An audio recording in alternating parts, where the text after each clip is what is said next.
Now, the health department has recommended that you get the mumps vaccine if you haven't already. But just to be clear, you needed to have had it prior to September 14th to be included in the category of people who are, well, to not be affected by the quarantine.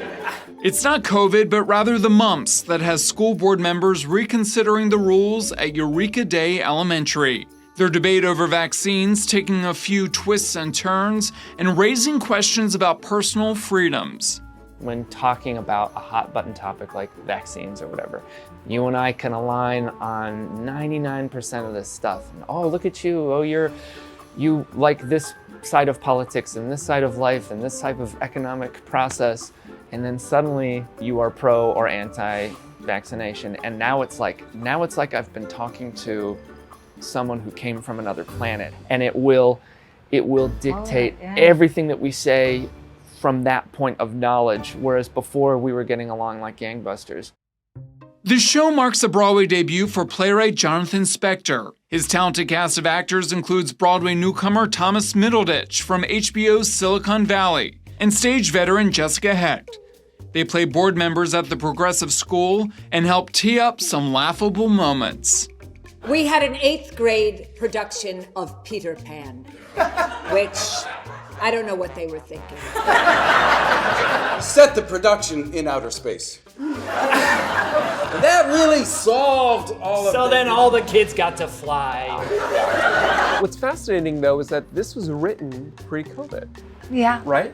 Our wonderful playwright Jonathan Spector has a journalistic approach to everything he does, and he really was just fascinated. He lived in that area of Berkeley for quite a while, and they have a lot of schools which offer parental choice in terms of vaccines. You think about this country, there has always been a debate, but you think about this country during COVID, there was very much those who wanted to get vaccinated and those who did not.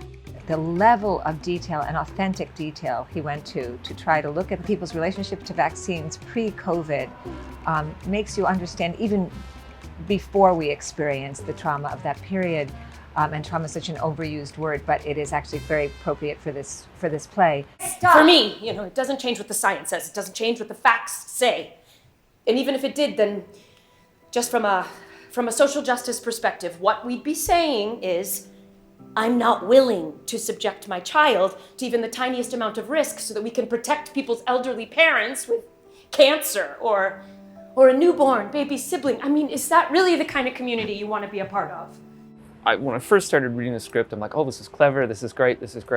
And of course I know where I stand on this issue, but it just feels like in this climate now, if we want to make satire, commentary on a hot button issue, and we've got all these different points of view, I would want to make sure, just as an honor to the topic, that the characters that are representing the opposing side that I might think, or that probably most of New York think, is human, intelligent, and actually makes a good point. There are speeches and scenes delivered by the opposing view that they are not only articulate, but they have the ability to sway you. Your co-star, Bill Irwin, he's gone on record saying that this show is about America today.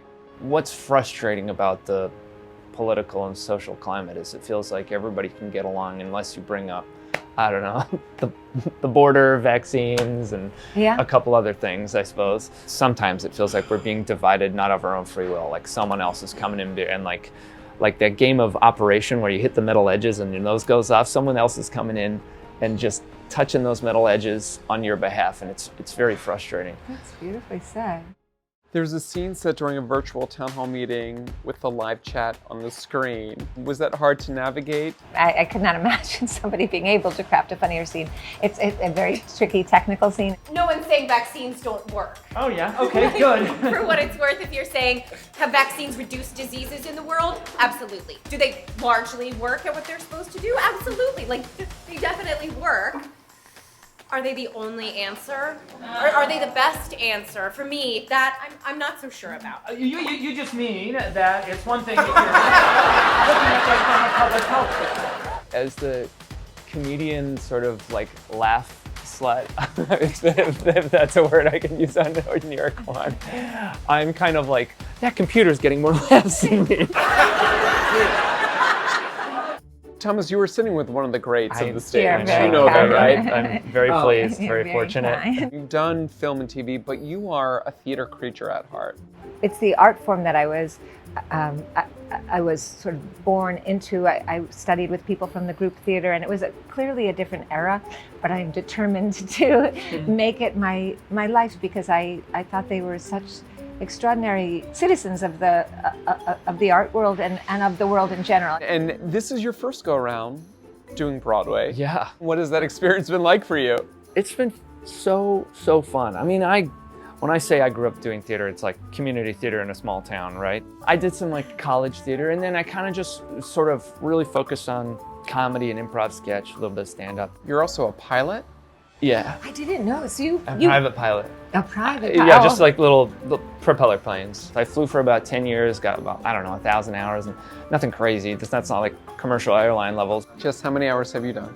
of parking my car in New York. I've done at least 1,000 hours of trying to find like 11:30 to 1 parking.